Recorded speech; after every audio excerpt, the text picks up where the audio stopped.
Welcome to Fluent Talk. I'm Sarah, and this is Jake. Today, we're tackling a difficult question. Can democracy keep up? We're beginning a comparative analysis of political systems, starting with public health crises. When a pandemic hits, which saves more lives? Centralized control or the protection of individual rights? Welcome, Sarah. It's undeniable that during a public health crisis, the initial response speed of authoritarianism is faster. A system with centralized control can mandate lockdowns, enforce quarantine, and deploy resources without debate, often leading to better short-term containment of the crisis. Efficiency is the core benefit here. But that speed comes at the cost of individual rights and public trust. While the democratic process is slower, it allows for public debate, ensuring that mandates are less likely to be seen as arbitrary. Authoritarianism creates a culture of fear and non-compliance in the long run, and the violation of fundamental individual rights during a crisis is never justifiable. However, democratic states also employ centralized control under a state of emergency. The difference is the legal framework. In an emergency, public health crisis overrides certain liberties temporarily. The problem isn't the system's ability to act decisively, it's the bureaucracy and political gridlock that often slow down the democratic process in real time. You're right. The political will is often absent. But my argument is that the democratic process, messy as it is, protects against the fundamental risk of authoritarianism. That temporary centralized control becomes permanent social control. Protecting individual rights is a long-term investment in the stability of the state. So the key isn't whether democracies can act, but whether they can achieve efficiency while protecting individual rights. We need clear, pre-established legal pathways for centralized control during a public health crisis that automatically sunset when the emergency is over. That protects both the state's efficiency and the citizens' freedom. We've just discussed public health crisis, centralized control, and individual rights. Which system responds best to a pandemic? Stay with us. We will define authoritarianism and the democratic process in the vocabulary summary. Speed is crucial in a crisis, but it's also vital for building a nation. Next, comparison 2. Can democracies ever match the efficiency of authoritarianism in large-scale infrastructure projects? Speed is crucial in a crisis, but it's also vital for building a nation. Next, comparison 2. Can democracies ever match the efficiency of authoritarianism in large-scale infrastructure projects? Look at the measurable results, Sarah. For large-scale infrastructure, high-speed rail, massive dam projects, or new smart cities, authoritarianism achieves phenomenal efficiency. They acquire land, cut through red tape, and finalize projects in a fraction of the time a democracy takes. Democratic bureaucracy and constant public consultation make genuine long-term planning almost impossible. But that speed comes at the cost of sustainability and public trust.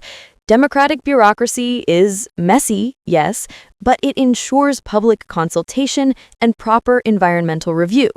The slowness is a safeguard against massive error or corruption.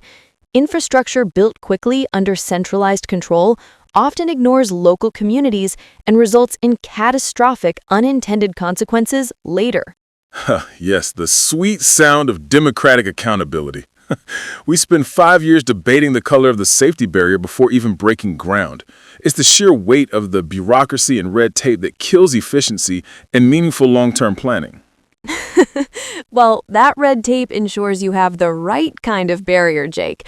But seriously, what you call bureaucracy, I call essential due diligence. Public consultation ensures that the infrastructure truly benefits the community and isn't just a vanity project for a leader. Long-term planning in a democracy, while slow, is more resilient because it has broad public buy-in. We must find a way to streamline the democratic process while retaining oversight.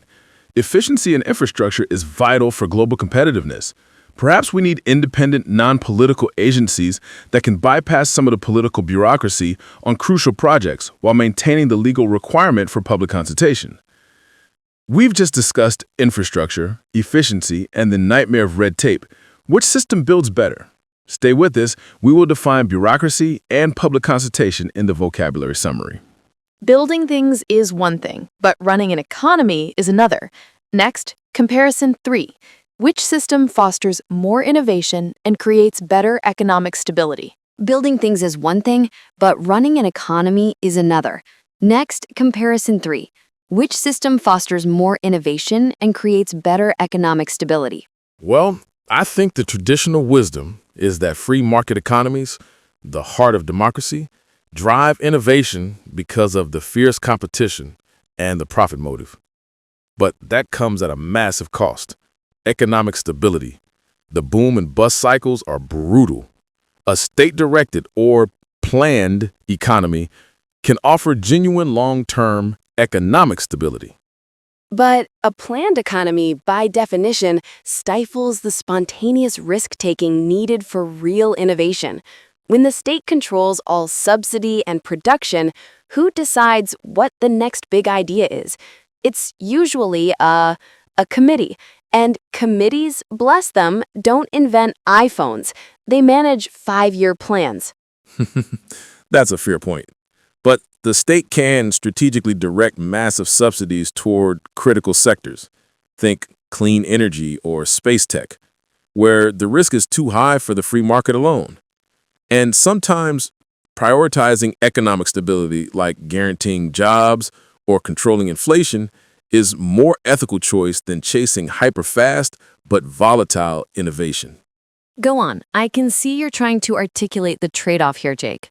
Right, yeah. So the authoritarian planned economy model can sacrifice some of that short-term, messy competition for this real sense of... For guaranteed social floor, for a predictable pace of life rather than the disruptive chaos of pure free market innovation?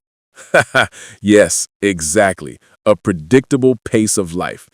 That's the argument for why planned economy systems, even if they lack true innovation, can be seen as more effective for economic stability by their citizens. It comes down to where you put your trust. Do you trust the dispersed wisdom of the free market and millions of competing individuals, or do you trust the centralized control of the state to allocate resources? I'll take messy innovation over predictable stagnation. We've just discussed economic stability, the free market, and state subsidy. Where do you put your trust? Stay with us. We will define planned economy and competition in the vocabulary summary. That trust is key, and it extends to our personal data. Next, comparison 4.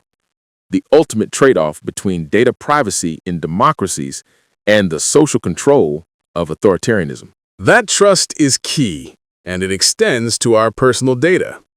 Next, comparison 4. The ultimate trade-off between data privacy in democracies and the social control of authoritarianism. For me, this is where the debate ends. Data privacy is a non-negotiable cornerstone of the democratic process. Authoritarianism relies on creating a surveillance state, collecting, analyzing, and ultimately monetizing every citizen's action through systems like a social credit system, SCS. That is fundamentally unethical. I mean, you look at the goals, right? The goal of an SCS is to drive social control. And if the aim is efficiency, like improving public compliance, reducing minor crime, even improving traffic flow, it works. The system, it uses the data to enforce a predictable social outcome.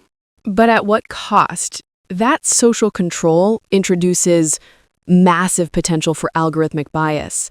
Who controls the algorithm? It completely eliminates individual liberty and the right to, make mistakes without being penalized for life.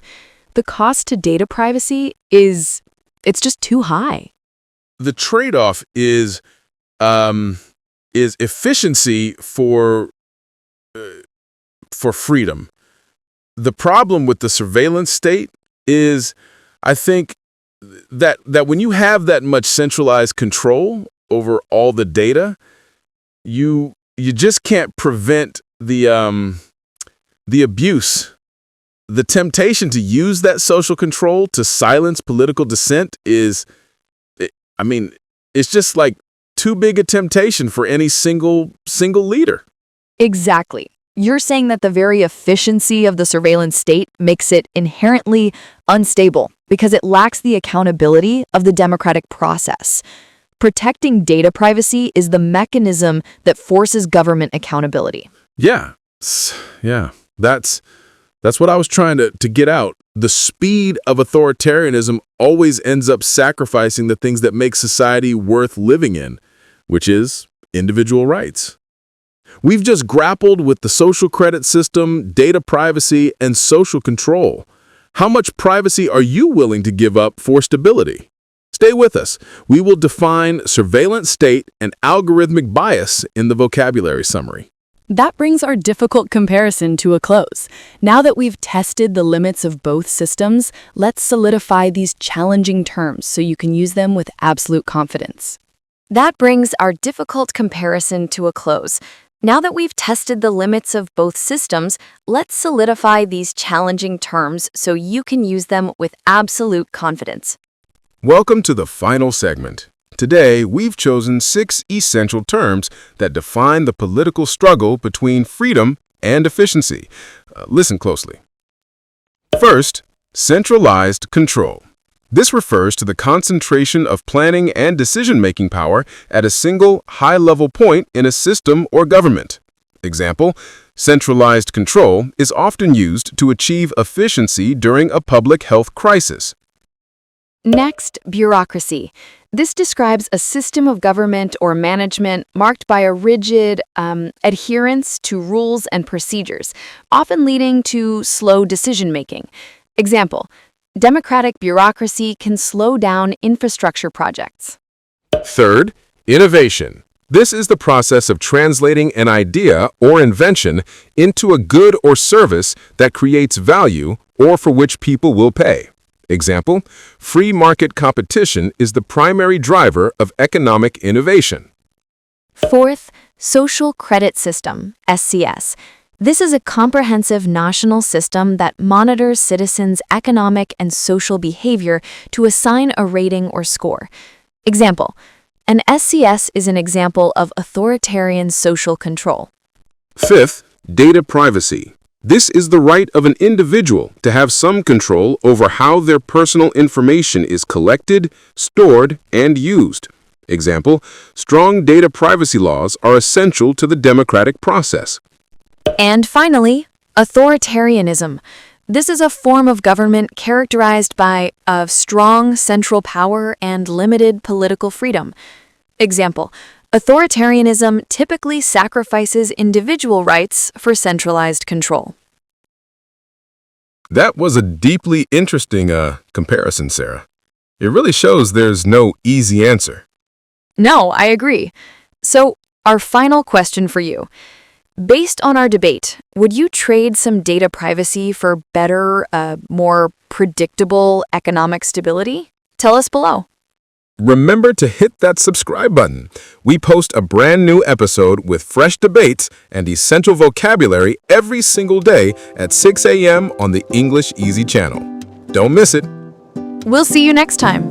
Bye for now.